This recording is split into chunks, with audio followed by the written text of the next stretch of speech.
Assalamualaikum warahmatullahi wabarakatuh. Halo semuanya, perkenalkan kami dari kelompok 1 praktikum mata kuliah Teknologi Pengolahan Hortikultura. Nah, di kelompok kami itu beranggotakan 4 orang, yaitu saya sendiri, Weda Rizky Nagasiwi, NIM H3118043, lalu ada Al-Qadri Rian Asyidiki, NIM H3118009, ada Lismira Fitri Astuti, NIM H3118038, dan terakhir ada Prabosiwi Maharestu, NIM H3118058. Nah, di video kali ini kelompok kami akan sedikit mereview ulang tentang praktikum yang telah kami ikuti secara online selama 1 semester ini. Nah, di praktikum teknologi pengolahan hortikultura ini ada 4 acara yang harus kami ikuti. Yang pertama itu ada acara 1, anti browning apple fresh cut, acara 2 ada pembuatan selai buah, acara 3 pembuatan sari buah, dan acara kelima yaitu pickle timun. Nah, untuk selanjutnya akan kami paparkan atau review kembali tentang praktikum tersebut. Nah, untuk penjelasan lebih lanjutnya tetap tonton video dari kami ya. Halo, perkenalkan nama saya Lismira Fitri Astuti, NIM H3118038. Saya di sini akan menjelaskan mengenai acara 1 yang berjudul Anti Browning Apple Fresh Cut. Dengan tujuan yang pertama, mahasiswa dapat mengetahui proses ataupun reaksi pencoklatan dalam buah, dan yang kedua yaitu mahasiswa mengetahui pengaruh penambahan bahan anti browning. Pencoklatan sendiri ataupun reaksi browning ini di dalam buah ataupun sayur disebabkan karena adanya bagian yang terkelupas dan berkontak langsung dengan udara, sehingga dapat meningkatkan ataupun enzim polifenol oksidase ini bekerja dengan oksigen dan dapat menyebabkan pencoklatan.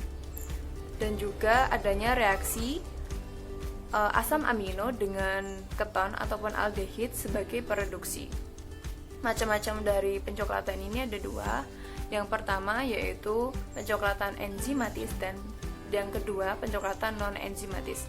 Pencoklatan enzimatis ini terjadi karena adanya bagian yang terkelupas dan berkontak dengan oksigen, yaitu enzim berkontak dengan enzim polifenol oksidase di dalam buah berkontak dengan oksigen sehingga menghasilkan pencoklatan pada buah.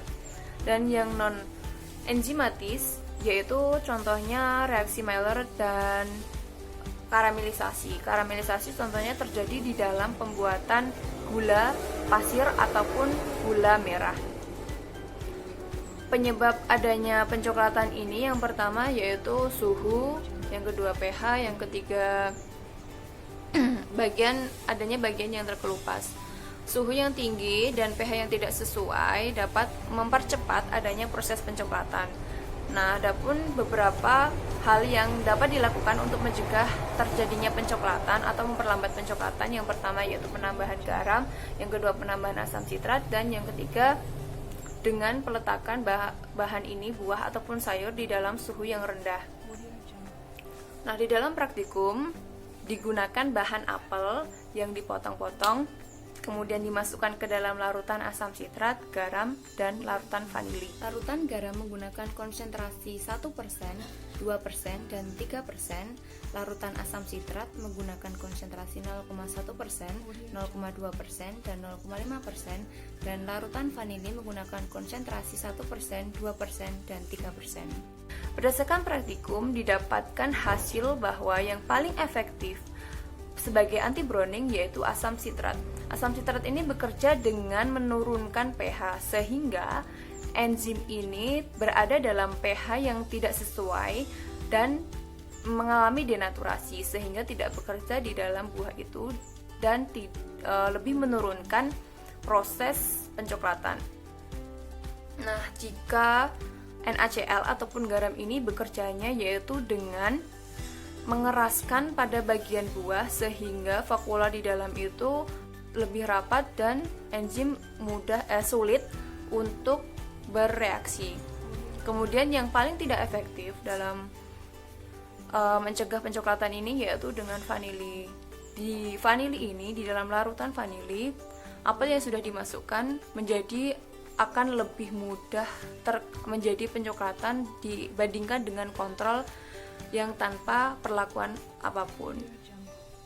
Cukup sekian dari saya. Terima kasih. Wassalamualaikum warahmatullahi wabarakatuh. Dadah.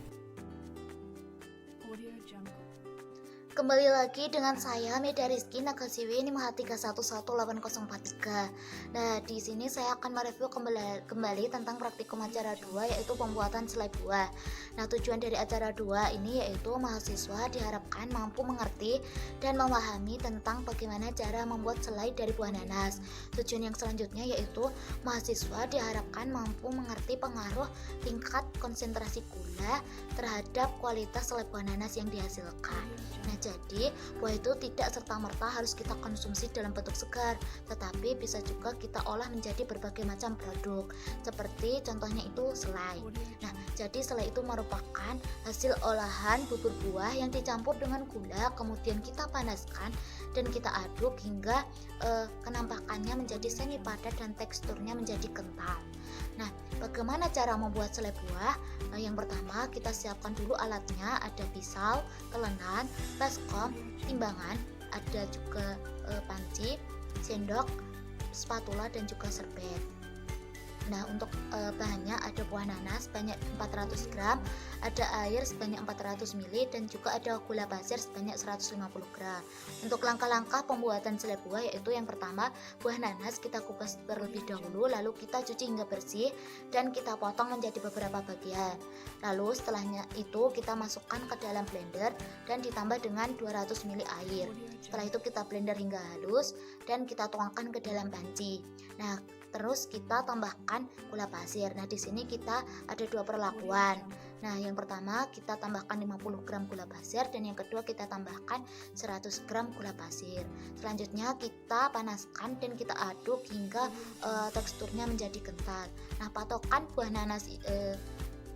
selai ini sudah jadi yaitu dengan uji spoon test. Jadi kita sendok. Nah, apabila kita teteskan itu selama beberapa waktu tidak menetes, maka tandanya selai buah nanas sudah kental dan sudah siap untuk disajikan.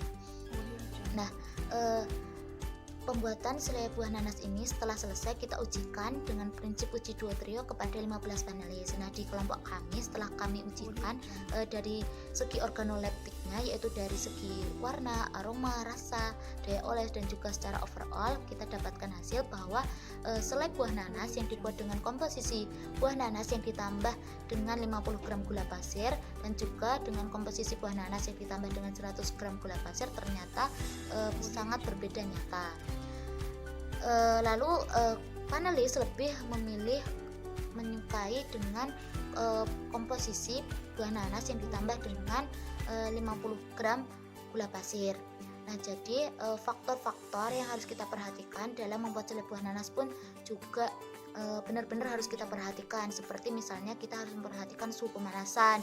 Jadi kalau nanti suhunya terlalu tinggi, maka akan menyebabkan air yang berada di bubur buah itu akan banyak yang menguap dan menyebabkan tekstur dari si selai itu menjadi keras atau bahkan ketika dimasak menjadi gosong. Nah, yang kedua yang harus kita perhatikan yaitu pH.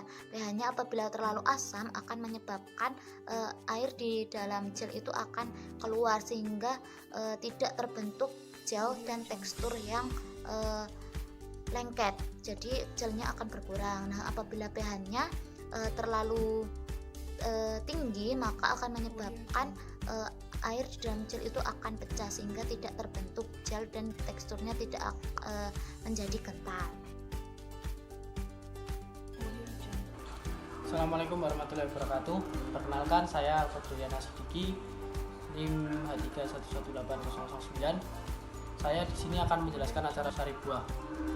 Untuk yang berjudul sari buah, bertujuan yang pertama, mahasiswa mampu mempraktekkan pembuatan sari buah. Untuk yang kedua, mahasiswa mengetahui pengaruh jenis penjernih terhadap sari buah yang dihasilkan. Untuk menurut SNI, minuman sari buah adalah minuman ringan yang dibuat dari sari buah dan air minum dengan atau tanpa penambahan gula dan bahan tambahan makanan yang diisikan. Sari buah adalah cairan yang dihasilkan dari pemerasan atau penghancuran buah segar yang telah masak. Ada dua macam sari buah, yaitu sari buah yang encer langsung bisa diminum dan sari buah yang pekat atau dalam wujud konsentrat. Untuk proses pembuatan sari buah pada prinsipnya terdiri dari tahapan ekstraksi, penyaringan, pemanasan, dan pengemasan. Dalam pembuatan sari buah pada praktikum kali ini dilakukan proses penjernihan. Penambahan penjernih ini untuk mendapatkan produk yang jernih dan tidak keruh. Penjernih yang digunakan dalam telur. Albumin dapat diperoleh dari putih telur itu sendiri. Proses pasteurisasi pada pembuatan sari buah dilakukan pada pemanasan sari buah hingga suhu mencapai 85 sampai 90 derajat Celcius. Itu waktunya kurang lebih selama 20 menit. Proses pasteurisasi pada pembuatan sari buah bertujuan untuk inaktivasi mikroba dan enzim yang tidak diinginkan. Selain itu, dapat meningkatkan keawetan sari buah. Karena panas dapat membunuh atau memusnahkan mikroba pembusuk dan inaktivasi enzim perusak, sehingga mutu produk lebih stabil selama penyimpanan. Proses pembuatan sari buah dari jambu diawali dengan proses setelah sari buah jadi, dilakukan analisis organoleptik dengan 15 panelis. Analisis organoleptik yang dilakukan adalah uji duotrio atau kesukaan terhadap rasa, warna, aroma, kejernihan, dan kesukaan keseluruhan atau overall terhadap parameter kejernihan dikarenakan penggunaan bahan penjernih pada saat praktikum. Penggunaan penjernih ini menyebabkan total padatan terlarut menjadi lebih rendah. Yaitu sedikit penjelasan acara 2 hortikultura mengenai sari buah. Terima kasih. Wassalamualaikum warahmatullahi wabarakatuh. Assalamualaikum warahmatullahi wabarakatuh. Perkenalkan, nama saya Prabasi Restu, NIM H3118058. Di sini saya mewakili kelompok 1 menjelaskan mengenai praktikum acara 5, yaitu pembuatan pickle. Tujuan dari acara 5 sendiri yaitu yang pertama, mahasiswa mampu mempraktekkan pembuatan pickle timun. Yang kedua, mahasiswa mengetahui pengaruh kadar garam terhadap pickle timun yang dihasilkan. Pickle sendiri merupakan hasil pengolahan buah dan sayuran dengan menggunakan garam yang diawetkan dengan cuka dan dapat pula ditambahkan dengan gula. Pembuatan pickle timun sendiri dilakukan melalui beberapa tahapan, yaitu pertama-tama menyiapkan alat bahan yang digunakan. Alat yang digunakan berupa pisau, talenan, sendok, dan toples kaca. Kemudian bahan yang digunakan yaitu timun, garam, dan air.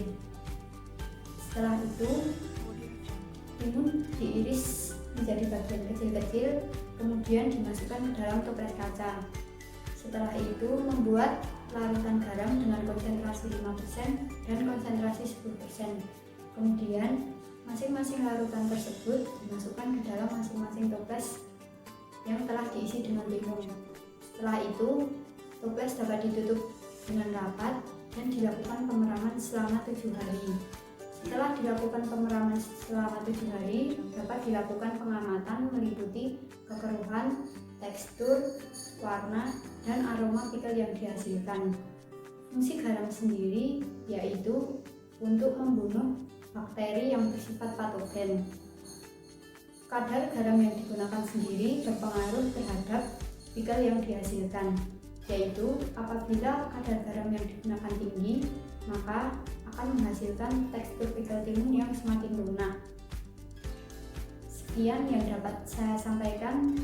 Mohon maaf apabila terdapat kesalahan. Wassalamualaikum warahmatullahi wabarakatuh. Sekian penjelasan yang dapat kami sampaikan. Semoga dapat bermanfaat bagi teman-teman. Mohon